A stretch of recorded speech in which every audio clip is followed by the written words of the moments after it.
গন্ধে উদাস হাওয়ার মতন ওরে তোমার উত্তরে কর্ণে তোমার কৃষ্ণচূড়ার মঞ্জুরি। Hello, welcome to Badu's kitchen BNG. আজকে আমরা শিখব দুধ গোকুল পিঠে। একদম রেডি। কি ভালো হয়েছে, ভেতর থেকেও ফুলে উঠেছে। হ্যাপি মকর সংক্রান্তি, হ্যাপি পোঙ্গাল, শুভ পৌষ পার্বণ। পিঠে বানানোর জন্য একটা ব্যাটার বানিয়ে নিচ্ছি। 4 টেবিল স্পুন ময়দা লাগবে, 2 টেবিল স্পুন সুজি, 1 টিস্পুন ঘি দেব, 1 টিস্পুন তেল দেব। এবার খুব ভালো করে প্রথমে মিশিয়ে নিতে হবে। হাফ লিটার গরম দুধ নিয়েছি, এটা আস্তে আস্তে মেশাতে থাকবো। এটা কিন্তু এক দানে ঢেলে দেবেন না, অল্প অল্প করে মেশাবেন, তারপর আবার দেবেন। এইভাবে একটা ঘন ব্যাটার হবে। হাফ লিটার দুধই যে লাগবে তা নয়, একটু ঘন ব্যাটার হলেই এটা হয়ে যাবে।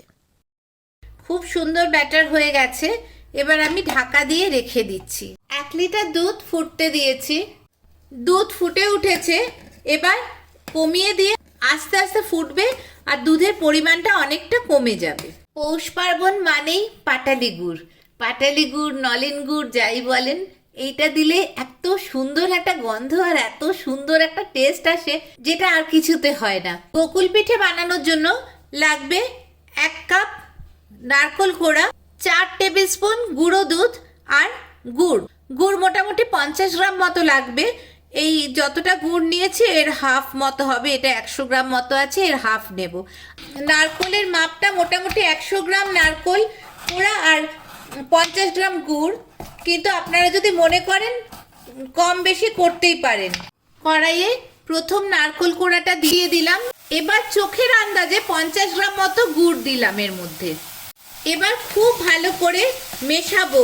আর আরেকটা কথা বলতে ভুলে গেছি, গ্যাসটা কিন্তু একদম কমে রাখবেন। এই গুড় নারকেল মেশানো ব্যাপারটা খুব কম আছে হবে। আমি আগের দিন রস গোকুল পিঠে দেখিয়েছিলাম, ওটাও কিন্তু খুব ভালো হয়েছিল। গুড় আর নারকেল বেশ একসাথে মিশে মিশে গেছে খুব ভালো করে। এরকম সময় 4 চামচ গুঁড়ো দুধটা এর মধ্যে দেব। এবার গুঁড়ো দুধটা নারকেল আর গুড়ের সাথে খুব ভালো করে মেশাবো। গুঁড়ো দুধের বদলে আপনারা খোয়া ক্ষীরও মেশাতে পারেন, যেটা বাড়িতে থাকবে সেটা ব্যবহার করবেন। এই যে দেখুন উঠে আসছে, এই যে খুন্তিটা দিলে এই যে পুরো উঠে আসছে, এরকম সময়ে এই যে নরম নরম থাকা অবস্থাতেই তুলে নেবেন। আর একটু ঠান্ডা হলে হাতে সওয়া মতো অবস্থায় এগুলো দিয়ে গড়ে নিতে হবে। নারকেলের পুরটা তুলে নিয়েছি। এবার গরম থাকতে থাকতেই হাতে একটু ঘি লাগিয়ে নিলাম। এই হাতে ঘিটা লাগিয়ে নিলে তক্তিটা বা নাড়ুটা প্যারার মতো করে বানাতে সুবিধা হবে। এরকম একটা করে ছোট নিয়ে গোল্লা নিয়ে এরকম করে নাড়ুর মতো করে নিলাম। এবার এইভাবে যদি রেখে দেন, শক্ত হয়ে গেল, নাড়ু হয়ে গেল। কিন্তু আমরা তো তক্তি বানাচ্ছি, তাই জন্য এরকম গোল করে এবার একটু চ্যাপটা করে দেবেন। হাতে যদি সহ্য না হয় রেখে এরকম চেপে চেপে তক্তি বানিয়ে নেবেন। আরেকটা নিলাম ছোট্ট ছোট্ট 1 টিস্পুন মতো নেবেন। এরকম নিলেন, হাতে এরকমভাবে গোল্লা করলেন, করে একটু চ্যাপটা করে দিলেন, হয়ে গেল। এরকমভাবে বাকিগুলো বানিয়ে নিন। 10টা তক্তি বানানো হয়ে গেল। এবার আমি ব্যাটারটা দেখাচ্ছি, ততক্ষণ একটু পাখার তলে একটু ঠান্ডা করতে দিই। এটা এতটা গরম অবস্থায় আমি ব্যবহার করব না, একটু ঠান্ডা হলেই দেখবেন একদম শক্ত হয়ে যাচ্ছে। এই ব্যাটারটা আমি সকালে বানিয়ে রেখেছিলাম, আর এখন সন্ধেবেলা রাত্রিবেলা আমি এখন এটা বানাচ্ছি। আপনারা হয় রাত্রে বানিয়ে রাখবেন সকালে করবেন, অথবা সকালে বানিয়ে রাখবেন রাত্রে করবেন। মানে 6-7 ঘন্টা 7-8 ঘন্টা এরকম ব্যাটারটা তৈরি করে রেখে দেবেন, তাহলে ব্যাটারটা খুব ভালো হবে। ভালো করে মিশিয়ে নিয়ে একটা করে তক্তি এর মধ্যে ডোবাবো। খুব ভালো করে চপ বানাবার মতো, আমার আলুর চপ দেখেছিলেন না, ওরকম চপ বানানোর মতো এরকম করে খুব ভালো করে ডুবিয়ে তারপর এটা গরম তেলে ভাজবো। তেল খুব গরম হয়ে গেছে। এবার এইভাবে আস্তে করে একটা করে পিঠে দেব এর মধ্যে। কি সুন্দর ফুলে উঠছে। রস পিঠে করার সময়ও দেখিয়েছি, এত সুন্দর ফুলে ওঠে। এই যে দেখুন, দেখতে পাচ্ছেন কি সুন্দর ফুলে উঠছে, এত ভালো লাগে না, এটা ভীষণ মজার লাগে, খুব সুন্দর ফুলে উঠছে। এবার আস্তে করে একটু এরকম ঠেলে দেখবো যে এটা সরছে কিনা।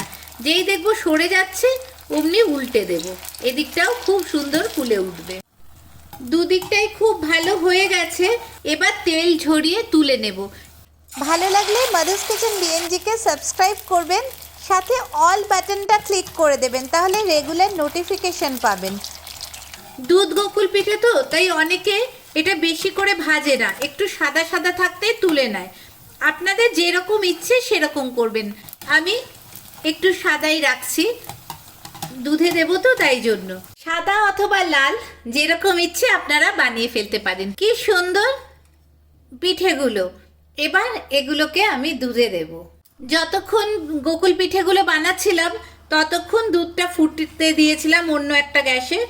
দেখুন ফুটে ফুটে 1 লিটার দুধ কমে প্রায় 1/2 লিটার হয়ে গেছে। এবার বাকি পাটালি গুড়টা এর মধ্যে দেব। কম আছে পাটালি গুড়টা, এটা ভালো করে মিশিয়ে দেব। তারপর টেস্ট করে দেখব যে মিষ্টি ঠিক আছে কিনা, তারপর যদি লাগে তারপর আরেকটু মিষ্টি দেব। আরও একটু গুড় লাগবে, আমি আরেকটু গুড় দিচ্ছি। এটা আপনাদের নিজেদের ওপর। প্রথমে 50 গ্রাম দেবেন, তারপর আস্তে আস্তে বাড়িয়ে 100 গ্রামের কাছাকাছি যতটা লাগে ততটা গুড় দেবেন। পাটালি গুড়টা পুরো গলে গেছে দুধের মধ্যে, আর একটা কি সুন্দর গন্ধ আসছে। পিঠেগুলো দেওয়ার আগে বারবার এরকমভাবে মিশিয়ে দেবেন। খুব ভালো করে জাল হয়ে গেছে, দেখুন এত সুন্দর রং হয়েছে, আর গন্ধের কথা কি বলবো, পুরো বাড়ি মোমো করছে গন্ধে। এই দুধটা একদম রেডি। এবার আস্তে আস্তে গোকুল পিঠেগুলো এর মধ্যে দিয়ে দেব।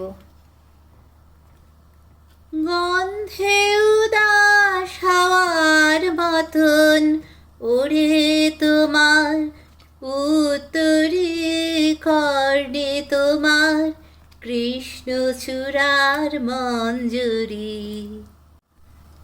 এবার কম আছে, খুব কম সময়ের জন্য এটা ফুটবে, খুব কম সময়ের জন্য, 1-1.5 মিনিট বা 2 মিনিট ম্যাক্সিমাম। বেশিক্ষণ ফোটালে আবার ভেঙে যেতে পারে। দেখুন কি অপূর্ব লাগছে, কি সুন্দর হয়েছে। আপনারা অবশ্যই অবশ্যই বানাবেন। এবার আমি গ্যাসটা অফ করে দিচ্ছি, এটা ঠান্ডা হবে। আপনারা এটা ঠান্ডা করে খাবেন, তাহলে এই গোকুল পিঠেটা মনে হয় বেশি ভালো লাগবে। আর আমায় জানাবেন কোনটা ভালো লাগলো, কি ভালো লাগলো। দেখুন গোকুল পিঠে একদম রেডি, কি ভালো হয়েছে, ভেতর থেকেও ফুলে উঠেছে, ভেতরে দুধটা চলে গেছে। দুধ গোকুল পিঠে একদম তৈরি। এবার এর মধ্যে গোকুল পিঠেগুলো দিতে থাকি।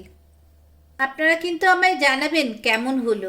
ভালো লাগলে মাদার্স কিচেন বিএনজিকে সাবস্ক্রাইব করবেন, সাথে অল বাটনটা ক্লিক করে দেবেন, তাহলে রেগুলার নোটিফিকেশন পাবেন।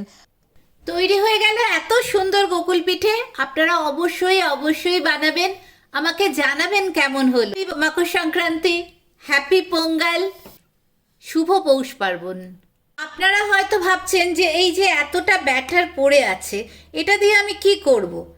আরে পৌষ পার্বণের সময় ব্যাটার কি আর নষ্ট হবে? এটাতে মৌরি ঢেলে মালপোয়া বানিয়ে ফেলুন, আর একটু চালের গুঁড়ো বা ময়দা সুজি এসব মিশিয়ে দিয়ে পাটিসাপটা বানিয়ে ফেলুন।